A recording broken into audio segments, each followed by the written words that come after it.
Baik, teman-teman. Nah, tugas yang ketiga ya dari program profesi insinyur ya di ITB yaitu adalah membuat yang namanya autobiografi. Ya, jadi autobiografi dan disubmit pada minggu yang ke-8 ya. Di sini saya 10 Maret 2021 harus sudah submit ya. Jadi jadwalnya sudah jelas. Nah, autobiografi itu kita harus submit, nanti ada link yang diberikan, kita akan masukkan ke situ dalam bentuk Word aja ya, Word dokumen. Nah, kurang lebih seperti itu. Nah, apa sih yang dimaksud dengan autobiografi itu? Nah, autobiografi adalah narasi perjalanan keinsinyuran mahasiswa, di mana isinya adalah satu ya, mengenai biodata singkat ya, tempat tanggal lahir, lalu pendidikan formal, pendidikan non formal, begitu ya. Lalu riwayat pekerjaan ya dari awal hingga akhir, misalnya begitu secara singkat aja. Pengalaman pribadi terkait kode etik dan etika insinyur misalnya yang paling berkesan buat Anda misalnya gitu ya. Lalu benang merah perjalanan keinsinyuran Anda gitu ya, benang merahnya ya, Anda lebih banyak di mana bergeraknya begitu ya. Lalu pembelajaran mahasiswa selama menjalani profesi sebagai insinyur, apa yang Anda bisa pelajarin selama yang mengikuti program profesi insinyur ini setidaknya sampai minggu ke-8 tadi gitu ya. Itu harus Anda jelaskan di dalam autobiografi itu. Jadi autobiografi itu sedikit berbeda ya dengan biografi.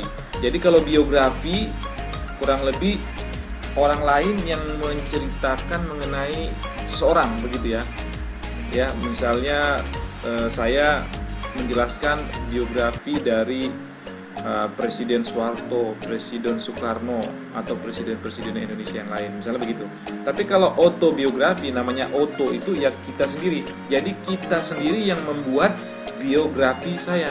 Jadi kalimatnya pun akan didominasi oleh kalimat saya, harus ada saya. Saya Eri Sarmantua Sitinja, lahir di kota Tebing Tinggi, tanggal sekian, kuliah di sini. Pengalaman saya. Jadi banyak menggunakan narasi-narasi yang menunjukkan saya, itu berarti kita sendiri yang menulis mengenai apa, mengenai biografi kita gitu. Itu yang dimaksud dengan autobiografi gitu ya. Nah, ini saya mau contohkan ya. Jadi kurang lebih cuma 2 halaman ya. Memang di kelas pada saat pertemuan juga kuliah umum itu nanti disampaikan kalau bisa 2 halaman ya, 2 atau 3 halaman. Tapi saya sini 2 halaman ini dua halaman saja ya. Anda bisa lihat tadi kan isinya itu kurang lebih ini ya, tempat tanggal lahir, pendidikan formal dan non formal ya, berurut aja saya buat. Lalu kemudian setelah itu saya menyebutkan riwayat pekerjaan, lalu pengalaman pribadi terkait etika, kode etik ya, benang merah dan pembelajaran mahasiswa gitu. Jadi Anda bisa lihat sendiri, ini paragraf pertama itu mengenai tempat tanggal lahir saya ya, kurang lebih. Lalu kemudian program ini saya setelah lulus dari SMA saya mengikuti saya lulus di program studi teknik geologi ITB ya. Saya kuliah di situ ya.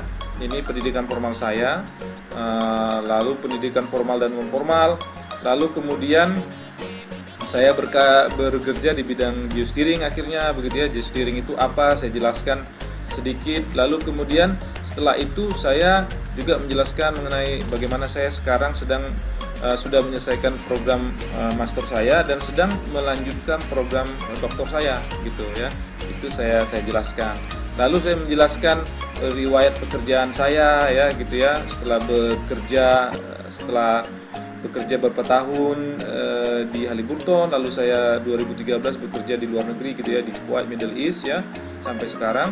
Lalu kemudian saya juga menjelaskan ini pengalaman yang pernah saya alami dalam hal etika dan profesi gitu ya. Itu seperti poin di nomor E ini ya, di huruf E ini, pengalaman pribadi terkait kode etik dan etika insinyur ya. Itu saya jelaskan di paragraf ini kurang lebih seperti itu. Lalu ada 2 pengalaman yang saya sampaikan ya. Yang pertama itu mengenai ya integritas sih sebenarnya ya.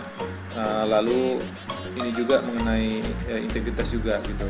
Lalu saya menyebutkan benang merah perjalanan keinsinyuran saya gitu ya, bahwa saya menjelaskan bahwa dari kurang lebih 15 tahun karir saya lebih banyak menghabiskan sebagai insinyur, kurang lebih seperti itu ya. Nah, itu benang merah. Lalu yang terakhir adalah pembelajaran mahasiswa.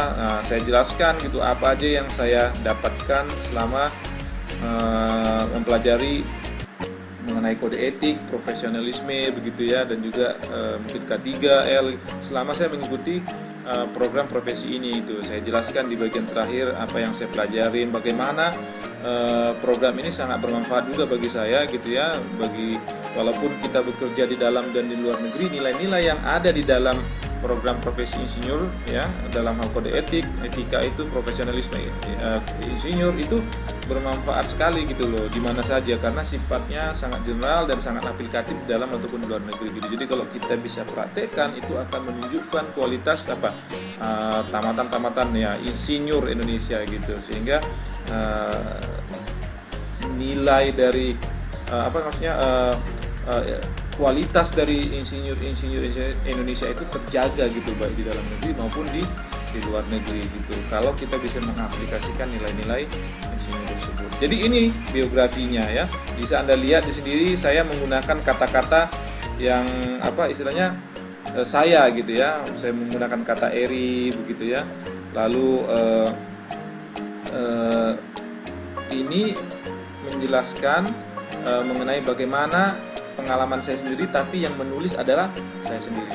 Itu yang dimaksud dengan autobiografi. Jadi bukan orang lain yang menulis tentang kita, tapi kita sendiri yang menulis tentang diri kita. Jadi kita menggunakan banyak kata-kata narasi saya gitu ya, atau nama kita sendiri gitu, karena kita yang menulis.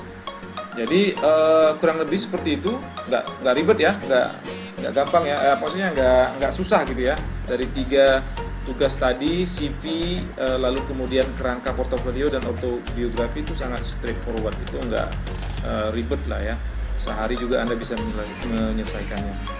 Oke, nah yang penting Anda harus ingat adalah mengenai waktunya. Jadi ketika minggu ke-8 tanggal sekian harus dikumpulkan, Anda harus tepat waktu mengumpulkan tugas tersebut. Jangan sampai telat kalau bisa gitu ya. Nanti akan ada konsekuensi yang lain gitu. Jadi tepat waktu itu sangat penting gitu ya. Dan saya pikir itu tugasnya nggak terlalu berat gitu loh. Oke, baik, itu adalah tugas yang ketiga di minggu ke-8 dari 16 minggu program profesi Insinyur Indonesia.